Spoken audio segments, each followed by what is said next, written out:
అన్నా చెప్పనా? బయట ఉన్నా నాదా డబ్బులు లేవు, నా ఫోన్ వేరే స్విచ్ ఆఫ్ అయిపోయింది, ఆకలిగా ఉన్నా, ఏదైనా తినేదానికి ఇస్తావన్నా, ఎండకు వేరే కన్నులు తిరిగే మాది. సరే రా, ఇస్తాను. డబ్బులు లేదు నా నిజంగా. లేకుండా ఇస్తాలా? ఎందుకు? డబ్బు గురించి తినేసా నువ్వు ఫస్ట్. డబ్బులు ఏమైంది? తినే ఫస్ట్ నువ్వు కొంచెం మంచిదా పెరుగు చాలా. నిజంగా డబ్బులు లేవు నా. తినునా, నిజంగా వద్దు తిను. భయం ఉంది నాన్న. ఏం లేదు, తిన్నా. చాలా థ్యాంక్స్ నా, డబ్బులు లేవంటే కూడా బిర్యానీ పెడుతున్నావా. తినలే అన్న, తిన్నా. చాలా బాగుంది నా బిర్యానీ. బాగుందా? బాగుంది. ఎక్కువ మంది వస్తుంటారు, డబ్బులు లేకుండా ఇచ్చి పంపిస్తా. ఏం దేవుడు ఉంటాడు కదా. చాలా థ్యాంక్స్ నా. వ్యాపారం పర్లేదనా? వ్యాపారంలో ఎందుకే అన్న, తినేసే.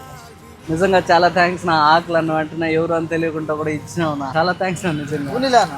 నా దగ్గర డబ్బులు ఉంది నా. ఈ మరిగా ఆకలి వచ్చి అడిగితే పెడతారా పెట్టరా అనేసి వచ్చి అడిగినా. చిన్న హెల్ప్ నా నుంచి, చిన్న హెల్ప్ మీకేనా.